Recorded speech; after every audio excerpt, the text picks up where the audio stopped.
Today we're pulling back the curtain on three Native American tribes that didn't just survive, they dominated. These weren't just tough tribes, they were the stuff of nightmares, striking fear into enemies and leaving a mark on history that still gives us chills. We're talking about tribes so fierce their names alone could make warriors tremble. If you're new here, hit that subscribe button and ring the bell so you don't miss a single story. And if you love epic history, give this video a thumbs up right now. Ready? Let's jump into the heart-pounding world of these legendary tribes. First up, the Comanche. These folks were known as the undisputed kings of the Great Plains, and their name? It comes from a Ute word that basically means the guy who's always ready to throw down. That's right, enemies. The Comanches started out as part of the Shoshone people, way back in the Great Basin of the western U.S. Researchers have found that their language and way of life tied them closely to the Shoshone, both part of the Uto-Aztecan language family that stretched across the west. Everything changed when horses showed up in the 1500s. Thanks to Spanish explorers, the Comanche didn't just get horses, they mastered them. They traded buffalo hides, captives, and other goods with tribes like the Pueblo, who had connections to the Spanish, or other plains tribes already riding tall. Pretty soon, the Comanche were galloping across eastern Colorado and western Kansas, chasing buffalo and building an empire on horseback. Horses weren't just tools for the Comanche. They were everything. They meant power, status, and survival. Kids learned to ride almost before they could walk, and both men and women were absolute pros in the saddle. The Comanche had a knack for taming wild horses too. They'd lasso a wild stallion, tire it out, and gently bring it back to camp. They'd pair it with a calm mare to keep it relaxed, and then lead it into a creek or sandy spot to break it in without anyone getting hurt. It was like a dance, part skill, part patience. Now picture this, a Comanche warrior charging into battle, hanging off the side of his horse with just one foot hooked over the saddle. He's firing arrows or bullets with deadly aim, his body hidden behind the horse. That's the kind of skill that made enemies quake. Even their war horses were special, reserved just for battle, like a knight's trusty steed. And get this, Comanche women were just as fierce, roping antelope and taking down buffalo like it was nothing. The Comanche didn't mess around in a fight. Spanish soldiers who got Louisiana from France in the 1700s wrote about how the Comanche rode circles around everyone else. They were bold, relentless, and didn't back down. European settlers, French, Spanish, American, tried to push into Comanche land. But good luck. The Comanche stopped Spanish expansion dead in its tracks for nearly half a century. One U.S. general, James Wilkinson, called them the most dangerous native group in North America. Here's where it gets intense. The Comanche were infamous for their raids, especially under the cover of night, what settlers called the Comanche moon. Hundreds of warriors would storm Mexican villages, wiping out men, taking women and kids, and stealing horses by the herd. They'd hit European settlers crossing their territory, snatch their livestock, and sell the horses to the Spanish-Mexican Empire, or even Americans later on. With a population of maybe 40,000, every Comanche had 2 or 3 horses, and young warriors earned respect by raiding, killing, stealing, and proving their grit. Now, let's talk about the dark side. Comanche raids were brutal. Men were killed outright, captives faced torture, and women endured horrific violence. Babies often didn't make it. Historian S.C. Gwynn, in his book Empire of the Summer Moon, says no other tribe caused as much chaos across Spanish, French, Mexican, Texan, and American lands. The Comanche were in a league of their own when it came to destruction. One chilling story comes from 1836 at Fort Parker, a settlement in Texas. About 100 Comanche warriors rode up, one waving a white flag to trick the settlers. Benjamin Parker stepped out to talk, thinking it was a parley. Big mistake. The Comanche surrounded him, speared him, and charged the fort. They killed several settlers, including John Parker, who was mutilated and scalped. Granny Parker was pinned to the ground with a lance and assaulted. It was a massacre that left the survivors traumatized. The Comanche's treatment of captives was straight up horrifying. Some were burned alive. Others were scalped or castrated while still conscious. One brutal method was burying prisoners up to their necks, cutting off their eyelids, and leaving them to die under the scorching sun. Another, staking captives over anthills, sometimes after sewing their mouths shut with their own body parts. Spanish records tell of Comanche torturing Tonkawa captives by burning their hands and feet, cutting them off and starting over on the wounds. It's grim, no question. But here's a controversy to chew on. Were the Comanche just surviving in a brutal world? Raiding was their economy. Horses, captives, and goods kept their society strong. Some argue their violence was no worse than European tactics at the time, like scalping or massacres. Others say the Comanche took it to a level that shocked even their enemies. What do you think? Drop it in the comments. Before we move on, let's add a bit more about the Comanche. Their power wasn't just in raids.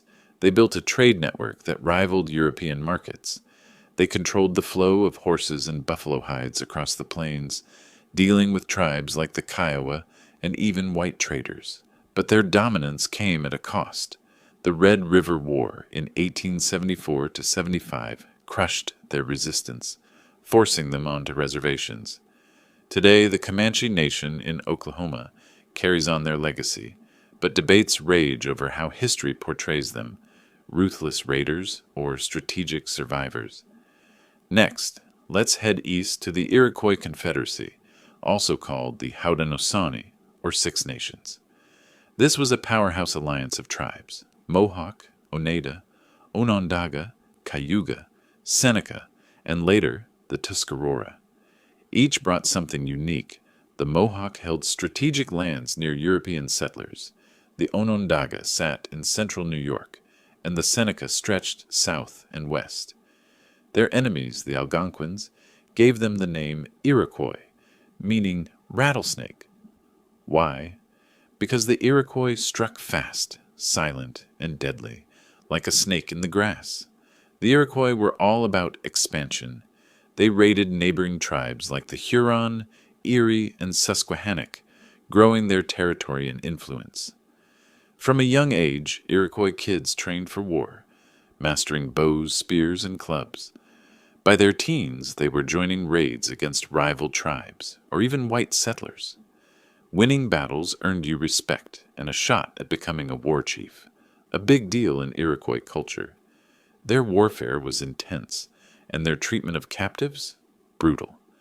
One ritual, called running the gauntlet, forced prisoners to sprint between two rows of warriors, swinging thorny sticks and branches. It was a test of endurance, but also a display of Iroquois strength. The Beaver Wars in the 1600s were their proving ground. They crushed the Susquehannocks in Pennsylvania and weakened the Huron around the Great Lakes, claiming land from Michigan to Tennessee by the early 1700s. What made the Iroquois stand out was their unity. The Confederacy was like a well-oiled machine, with each nation working together. During the French and Indian War, they sided with the British as a united front, showing the power of their alliance. As the saying goes, a house divided falls, but a united one stands tall. The Iroquois proved that. Now let's dig into a controversy. Some folks claim the Iroquois Confederacy inspired the U.S. Constitution, pointing to their democratic council system. The Great Law of Peace, their governing code, had checks and balances that look a bit like America's founding documents. But not everyone buys it. Critics say it's a stretch, arguing the Founding Fathers were more influenced by European ideas. So, did the Iroquois shape American democracy, or is it just a feel-good story? Let's hear your take in the comments. The Iroquois also left a cultural legacy with wampum belts, beaded records of treaties and stories. Today, there's a heated debate about returning these belts from museums to Iroquois communities. It's a clash between preserving history and respecting native rights. Add to that their role in colonial wars, where they played both sides to protect their interests, and you've got a tribe that's as complex as it was fierce. Last but not least, the Apache.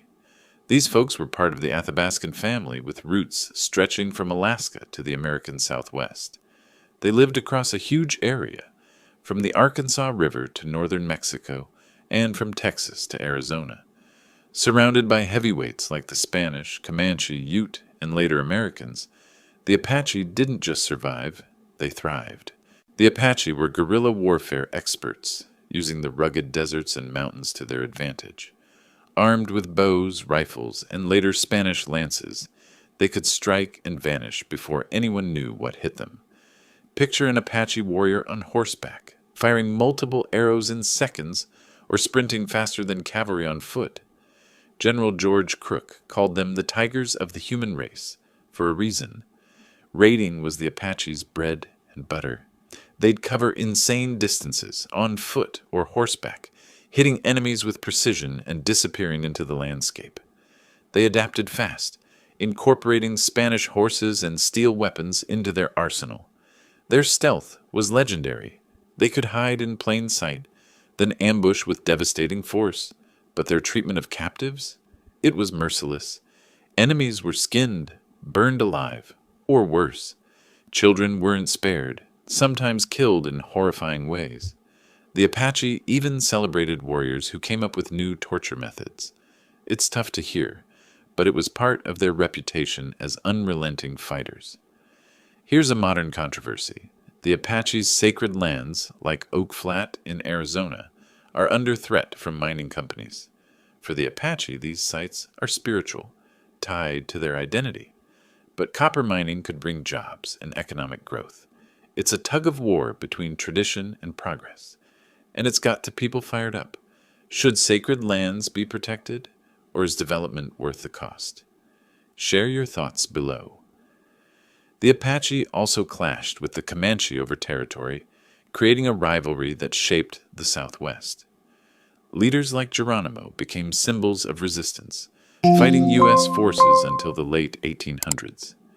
Even today, Apache communities push to preserve their culture, from language revitalization to legal battles over land. So, there you have it, the Comanche, Iroquois, and Apache, three tribes that carved their names into history with blood, skill, and sheer willpower. They weren't just warriors, they were forces of nature, shaping the land and the people around them. But here's where it gets spicy. Were these tribes ruthless villains, or were they heroes fighting to protect their way of life? The Comanche's raids left entire settlements in ruins, but was that any worse than the massacres committed by European settlers? The Iroquois built a powerful confederacy, but did their conquests of other tribes make them bullies or brilliant strategists? And the Apache, were their brutal tactics a necessary defense against empires, or did they go too far? And what about today? When sacred Apache lands like Oak Flat face destruction, are we honoring native history or repeating the same old mistakes? Drop your thoughts in the comments. Should we judge these tribes by the brutal world they lived in, or by modern standards? And while you're at it, tell us, did the Iroquois really inspire the Constitution? Or is that just a myth? Hit that like button if you learned something new, and subscribe to Yanks, Dixie, and Native History for more stories that pull no punches. We're just getting started, so stick around for the next chapter of America's wild past. Thanks for watching.